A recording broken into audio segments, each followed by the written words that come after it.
to begin to believe that it is their time.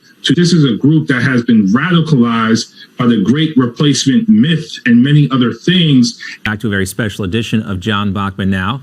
The New York congressman was talking about what could happen if we do see this red wave come November. He's worried about insurrections and things like that. He was on MSNBC earlier this week. And on Monday of this week, we talked about that might be one of the worst takes. Even though it was Monday, that was in the running for one of the worst takes of the week. And I think it definitely qualifies to talk more about some of the other contenders in this week's worst takes. Let's welcome in our panel. Attorney and Republican strategist Erin Elmore is here. So is senior culture contributor at the Post Millennial. Ashley St. Clair's back with us, and so is Will Witt from PragerU. Great to have everyone here for worst takes of the week. And I guess we'll just start. Ashley? The worst take of the week has got to be the leaked messages from Twitter employees saying that we deplatform Trump. Why can't we deplatform libs of TikTok? Erin, we have another worst take, and this one comes from you. I know this one was personal because it took place in Philadelphia. And this is a Joe Biden soundbite, that everyone was talking about this week. Tell us about it.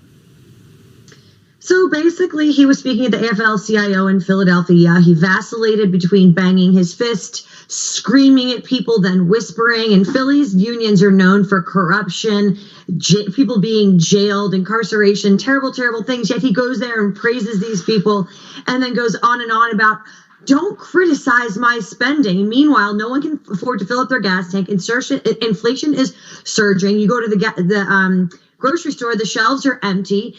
And what he's saying just doesn't line up with what the American people are feeling. So although Joe Biden is low-hanging fruit, he had one of the worst takes of the week, because every time his lips are moving, that means he is lying. All right, let's take a listen to what you're talking about. Here it is.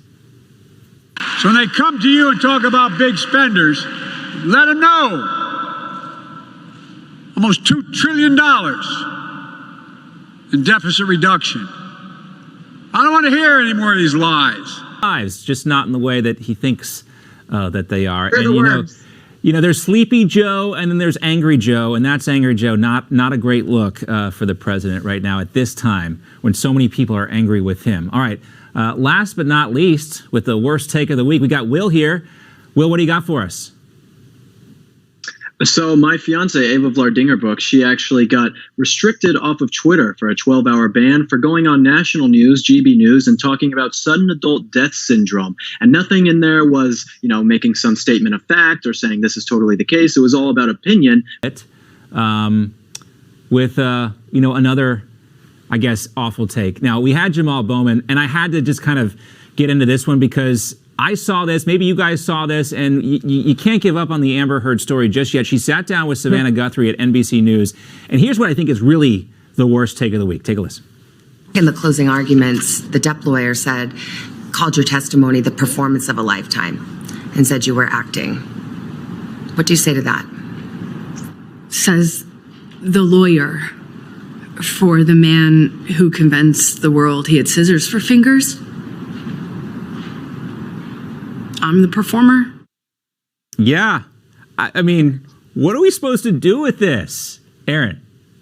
Oh, I don't know. This trial is the gift that keeps on giving, but I don't think she realizes that when he played Edward Scissorhands, he was playing a fictional character. It's really hard watching all of this, and the feedback from the trial is that no one on Johnny Depp's side is saying, you know what, I believe in the justice system. Instead, we have people like Amber Heard that are saying, this is a tragedy for women. Why can't we just believe that the justice system works? And in this instance, she had a jury of her peers and it didn't go her way. And that's what happens in America. Lady Justice is blind.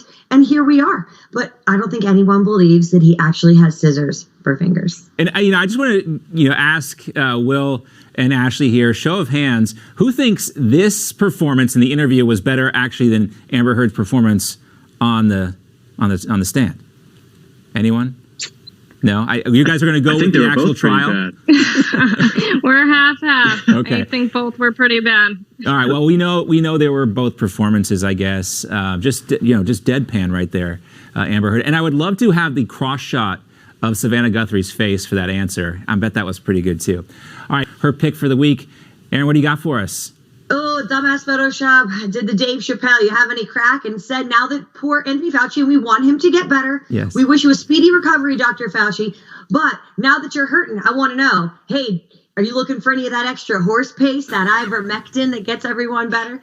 So just being a little bit cheeky. Of course, as indicated, I want Dr. Fauci to make a speedy recovery, but you have to laugh or else you'll cry. So Thank you to Dumbass Photoshop for that awesome Dave Chappelle meme. This week's meme team is going to be on Truth because we can't talk about ivermectin on Twitter or anywhere else. So thanks for that, Erin. No, I'm just kidding, of course.